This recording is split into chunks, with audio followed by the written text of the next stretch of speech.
On Saturday, protesters marched through Bob Kroll's street in Hugo, demanding he resign as police union head following the killing of George Floyd. He is the face of what is wrong with everything within the Minneapolis Police Department. One of the speakers was a friend of Philando Castile's, John Thompson, who won the DFL primary for a state house seat earlier this month. In a video captured by the media outlet Unicorn Riot, Thompson appears to respond to a neighbor. Come on over here with your Blue Lives Matter sign.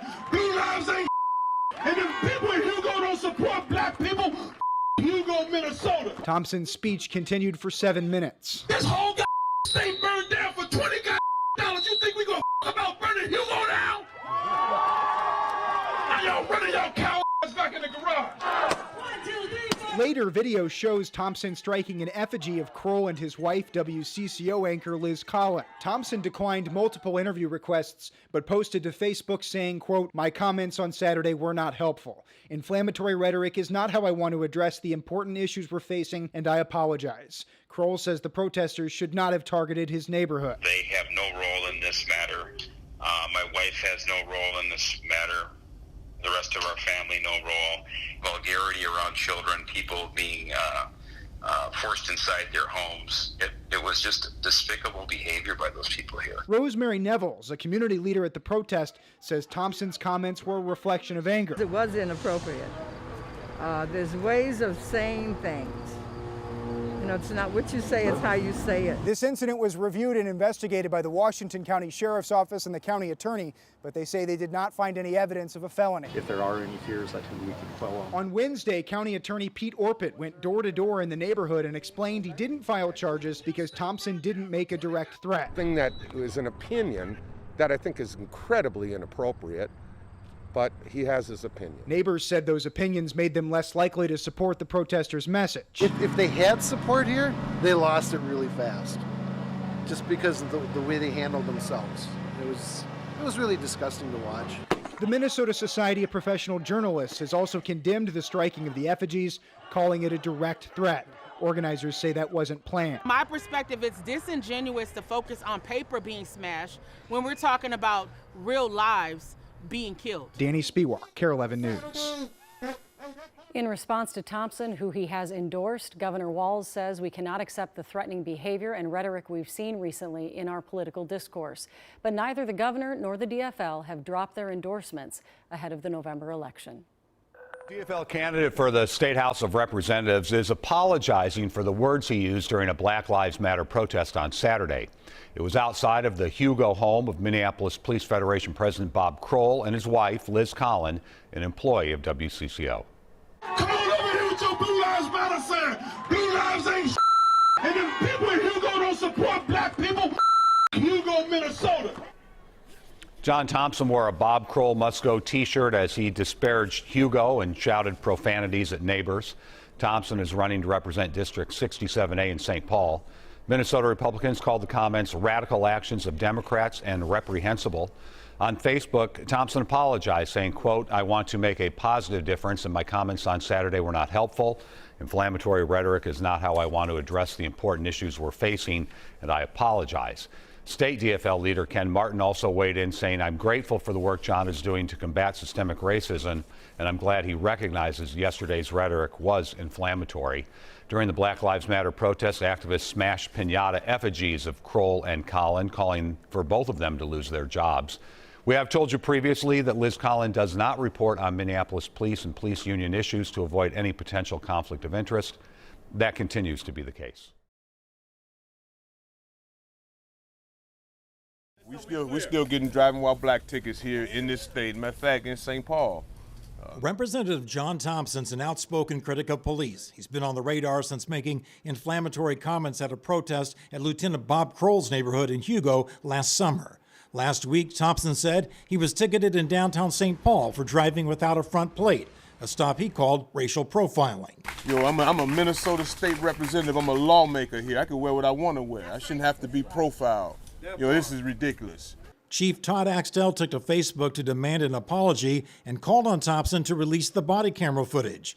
The St. Paul Federation asked for that as well. So the question we have is, why hasn't he made the request to have the body camera footage released, especially for somebody that has been a champion at the Capitol? That's been his signature issue, or one of them anyways. Thompson's accusation also brought to light that he presented a valid Wisconsin driver's license at that traffic stop, and the address he gave police was in a part of St. Paul outside of District 67A, which he represents.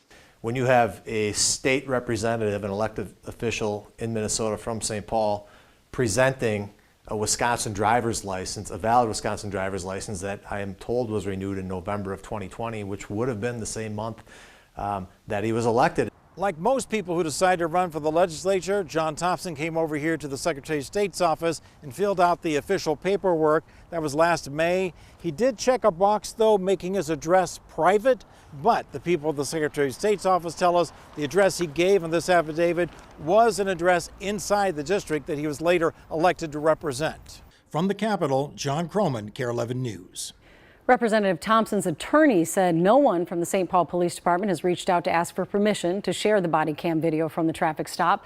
But the St. Paul PD says it's up to Thompson to request it and then share it with the public if he so chooses. A traffic stop has led to controversy for a Minnesota state representative. A St. Paul police sergeant stopped John Thompson on July 4th for not having a front license plate on his vehicle. Since that stop, we learned Thompson had a suspended driver's license for failing to pay child support. We also learned he's never had a Minnesota driver's license. However, Wisconsin records show he just renewed a license there in November of 2020. Now, as Esme Murphy reports, St. Paul police are talking with the city attorney to see if they can release the body camera video of the stop. At the state capitol, Representative John Thompson is among those calling for swift release of body camera video in cases of alleged police abuse. But he has not given the okay to release body camera video of the St. Paul traffic stop, which he described last week as racial profiling. I thought we weren't doing pretextual stops here in this state, but we are. You know, we're still getting driving while black tickets here in this state. Governor Tim Walz told us he thinks that the body camera video should be released. I think you clear a lot of this up by releasing that. If we're going to ask the police to be releasing the video footage and everything, I would have an expectation we would release them in all cases. And a furious St. Paul Police Chief Todd Axtell is demanding an apology from Thompson, saying on his Facebook page he has seen the video and the traffic stop was by the books. This is a copy of the traffic citation St. Paul Police gave Representative Thompson. And on this citation, it says that his home address is this house on Blair Avenue in St. Paul. The problem is this house is not in his district, and state law says representatives have to live in their district. But there's more. His filing papers with the Secretary of State's office show he apparently crossed out a home address and instead provided a P.O. box. He also checked a box saying he wants his address to remain private. The box is for those with orders of protection or a police report showing they've been threatened. And checking the box means providing a separate form with a home address listed. The Secretary of State's office says Representative Thompson's separate form is not a public document. We wanted to ask Secretary of State Steve Simon if any of this was a violation of state law, but we did not get a comment from him. The Secretary of State's communications director told us, "We don't have any legal authority to take action. We don't have guns and badges." We were told House Speaker Melissa Hortman is on vacation and didn't have a comment. House Majority Leader Ryan Winkler also did not have a comment. Esme Murphy, WCCO 4 News. We have tried a number of times to reach Representative Thompson. We have not heard back from him. A DFL House staffer told us that Thompson would make a statement today or Julie, tomorrow. St. Paul police released this video today after Representative Thompson accused them of racial profiling. But as you'll see, the license information he gives to police has become a source of some concern. Early on July 4th, St. Paul police say they pulled over Representative John Thompson for driving without a front license plate. I'm actually the current state representative in this district right here, man. If that makes you different. With a Wisconsin license? Yeah, with a Wisconsin license. After running Thompson's information, the sergeant returned 15 minutes later. Sorry, it took a little long, but... And referenced Thompson being suspended from driving in Minnesota for not paying child support that has since been resolved. Why'd you pull me over again, man? No front plate, and then the way you took off from the light back there. I'm too old to run from the police, man. You profiled me because you looked me dead in the face and I got a ticket for driving while black. You pulled me over because you saw a black face in this car, brother. Thompson has since elaborated, taking issue with these pretextual stops that he says targets black drivers. St. Paul's police chief pushed back against claims of racial profiling, and so did the Minnesota Police and Peace Officers Association. And that officer was just doing their job. Now Executive Director Brian Peters is asking the Wisconsin Attorney General to investigate how Thompson could hold a license in their state despite living in Minnesota for years. Under, perjury, you are saying that you are a Wisconsin resident. And obviously that raised concerns on the recent traffic stop. The citation for his stop on July 4th also lists a Frogtown address in St. Paul that is outside of his current district, East St. Paul. When he ran for office last year, Thompson provided a different address within his district, according to the Secretary of State's office, but he kept it private under a state provision that allowed him to do so for safety reasons. Republican Senator Mary Kiffmeyer has asked the Secretary of State for more information, and the Police Association also plans to ask for an investigation. He needs to give answers of where he lives and when he was elected, where he has lived. Thompson did not respond today to our request for an interview, but did say in a previous statement that he plans to switch his license over to Minnesota. DFL House Speaker Melissa Hortman also declined an interview today, but noted that no ethics complaints have been made yet against Thompson. Back to you. To run from the police, man. You profiled me because you looked me dead in the face and I got a ticket for driving while black. You pulled me over because you saw a black face in this car. Just released body camera video showing State Representative John Thompson accusing a St. Paul police sergeant of racial profiling in a traffic stop on July 4th. There's the law enforcement case and a separate political case over where Thompson was living when he was elected to office.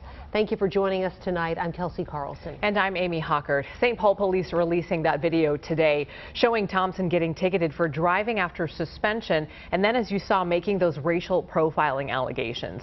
Political reporter Theo Keith picks up the story from there. Theo? Well, Amy, this was the traffic stop where Thompson gave a Wisconsin driver's license that he renewed last November using a Wisconsin address, the same month that he was elected to the Minnesota legislature. That issue came up less than 30 seconds into that July 4th traffic stop. Why such a hurry? I don't think I took off like a bat out of here. I just drove off. Okay. You got your proof of insurance with you? I do. It's in my phone. All right. I'm actually the current state representative in this district right here, man. If that makes any difference. With a Wisconsin license? Yeah, with a Wisconsin license. I'm State Representative John Thompson. Okay. I'll be right back. After 14 minutes in his squad car, Sergeant Peter Crum returns with a ticket for driving after suspension. Thompson seems unaware his driving privileges had been suspended before he accuses the sergeant of racial profiling. Hey, sorry I took a little long, but so there's your license to my card. You're suspended in Minnesota? No. That's what the computer says. If it's wrong, you have to deal with the DVS. Thank you. So Why'd you pull me over again, man? No front plate, and then the way you took off from the light back there. I'm too old to run from the police, man. You profiled me because you looked me dead in the face and I got a ticket for driving while black. You pulled me over because you saw a black face in this car, brother, and there's no way in hell I'm taking off with you behind me. You looked at me in this car, you looked in this car and busted U-turn and got behind my car. And that's the reason why you... I know, but what I'm saying is what you're doing is wrong to black men. And you need to stop that. Thank you so much, but this ticket means nothing to me. No. I'm gonna always have a great day. What I'm saying is you will stop racially profiling black men in their cars, sir. In a Monday night statement, Thompson said he told the sergeant he was a state lawmaker out of, quote, the desire to be treated with respect and to be able to drive away from this interaction safely. In that statement, hours before the video's release, Thompson said people wouldn't see Crum, quote, do anything that isn't by the book, but the issue is we need to rewrite the book. Thompson said he had no reason to believe the sergeant has any hate toward me specifically. St. Paul police said the first few seconds of this interaction with Thompson had video but no audio because the body camera was buffering, and a later gap in sound was redacted because over the police scanner in Crum's squad car there was information about an unrelated kidnapping case. Now there's a whole separate issue over John Thompson's residency, and that has landed in the lap of House Speaker Melissa Hortman. We don't know where Thompson was living when he was elected to office because the form that he used with the Secretary of State's office is not public. The Secretary of State says he doesn't have the power to investigate. Hortman says she may investigate. She is meeting with her lawyer on Friday to determine the next steps. Now, we were here at the Hennepin County Government Center because Thompson is on trial in a separate misdemeanor obstructing justice case. We were hoping to talk with the representative about all of these issues, but at the end of jury selection today in his trial, he took a different stairwell down to the ground floor to avoid us. We later saw him walking across the street. I asked his attorney why the representative was avoiding us.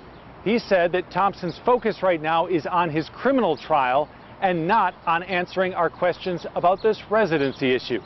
Obviously, much more to come. Representative John Thompson was back in court today, fighting a charge from 2019 before he was elected to the Minnesota House. He was arrested for obstructing the legal process during a North Memorial Hospital lockdown. Our John Croman joins us now live to break down what happened in court today. Hi, John. Hey, Rena, in court today, it was all about jury selection. Now, you might remember from the Chauvin trial, it takes at least an hour to question each potential juror. Now, this is a misdemeanor case, so they only need 6 jurors plus 1 alternate. But all of those jurors were questioned about George Floyd and Daunte Wright, because in the case of John Thompson, you have a situation where a black citizen has accused white officers of overreacting to a situation. Let your brother be in there shot in the head. Would you be calm if security surrounding you like you a criminal? Now, that was the voice of John Thompson in a cell phone video from November 21st, 2019 in the lobby at North Memorial. He was one of dozens of people who converged on the emergency room because of a reported suicide attempt by a friend. It was a situation that led the hospital to go into lockdown mode and bring in a lot of police. Thompson was ultimately arrested and charged with trespassing and obstructing the legal process. The trespassing charge was dropped, so this trial is on a misdemeanor obstruction charge. Well, my client's going to court because he's innocent of the charge, and worse than that, he's being persecuted because he's outspoken about where he sees racism, and this is why he's being prosecuted in this case. That's Jordan Kushner, who's the attorney for John Thompson in this case. Now, today, one of the jurors was bounced by the prosecution. She had collected money for a food drive for pop-up food banks after the riots in North and South Minneapolis, and she said that it might be hard for her to separate her emotions if she was on the jury. Somebody who was bounced by the defense in this case was a nurse who has worked at North Memorial for 30 years, and Mr. Kushner there thought that she'd have a hard time staying neutral in this case. Back to you, Rita. All right. Representative Thompson's situation has raised numerous legal questions, and for that we turn to Professor David Schultz of Hamline University, who I spoke to a short time ago. And joining us is Professor David Schultz. Thank you so much for coming on. My pleasure. Thank you for having me again this morning. All right, let me ask you this. Can these leaders, both on the Republican and Democratic side, force Representative Thompson to resign? Ultimately, the answer is yes, that the Minnesota Constitution gives the House and the Senate, in this case, the House of Representatives, broad authority to be able to determine the fitness and qualifications of its members. And so in theory, there's no reason why at the end of the day, if they decide that he is, let's say, unfit for office, why they could not take steps to expel him. So ultimately, they do have that authority. I think they're hoping they don't have to go as far as that, hoping that placing political pressure upon him might be enough to get him to step down. The last that I have heard, he does not seem to be, Representative Thompson, interested in stepping down. So that's apparently not going to happen. Now, I want to ask you about the standard, though, because apparently 2/3 of the House could vote. And if 2/3 of the House voted to expel him, he'd be expelled. But the standard is not a criminal standard. The standard is somebody who has abuse of the public trust and then bring discredit to the institution of the legislature. You can be expelled for that. What does that mean? Well, the real answer is it means anything that the 2/3 of the House of Representatives says it actually means. But I would say in a situation like this, bringing disrepute, I think the House would probably say that his past record of domestic abuse, the fact that he has disputes over his residency, his license questions, things like that, all would be, I think, enough to be able to reach a conclusion that he's brought disrepute to the House of Representatives. So it's a pretty broad standard that's determined by what? By the political will of the body. All right. Let me ask you this. Representative Thompson is denying these allegations. He was never convicted of any domestic assault. One where he was charged with a felony was dropped. Another one was bumped down to disorderly conduct. Does that make a difference? It does not make a difference. Remember that a decision for the House to use disciplinary processes and expel him is not a criminal process. They could make a decision based upon whether or not he's been convicted criminally of domestic abuse or anything else. And so the criminal status or let's say, the record that he has in terms of actual convictions does not matter. How much of a mess is this for Democrats going into 2022? I know that sounds like a long way away for people when the entire legislature is up for election.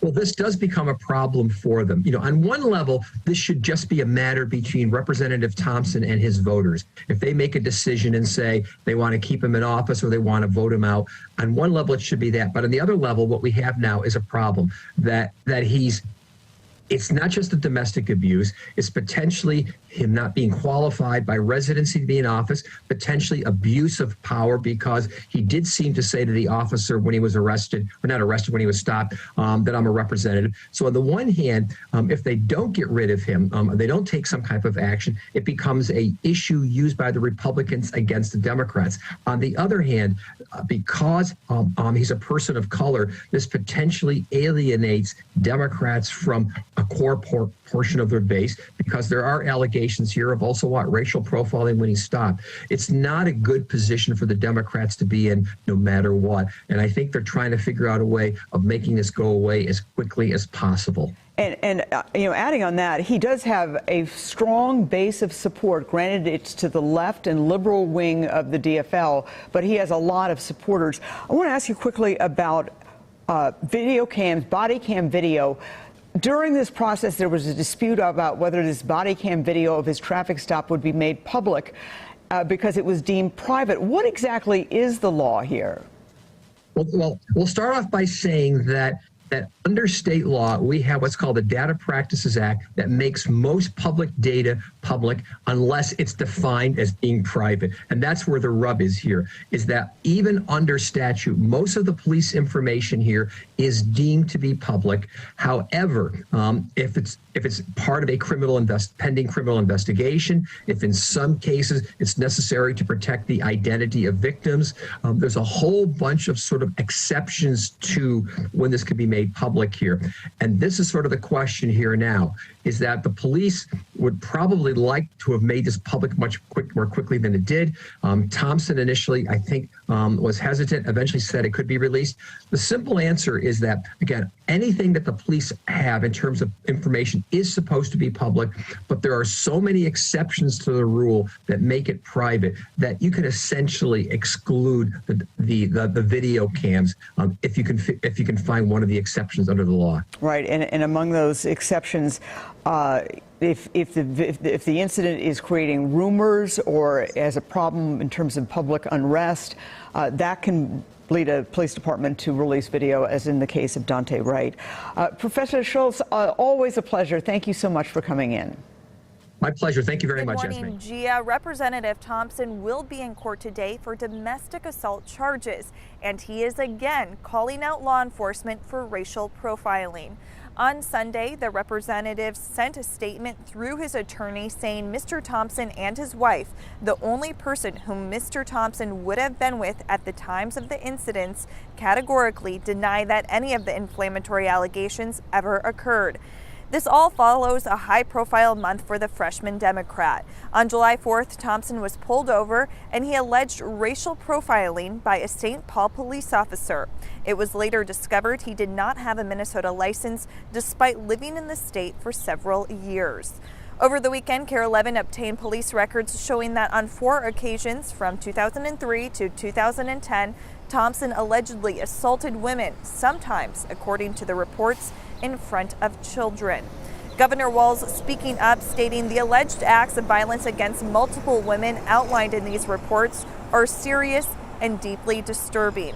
With an ethics complaint expected to be filed today, it's important to note that the House can expel a member with a 2/3 vote. The governor could then hold a special election to fill the seat.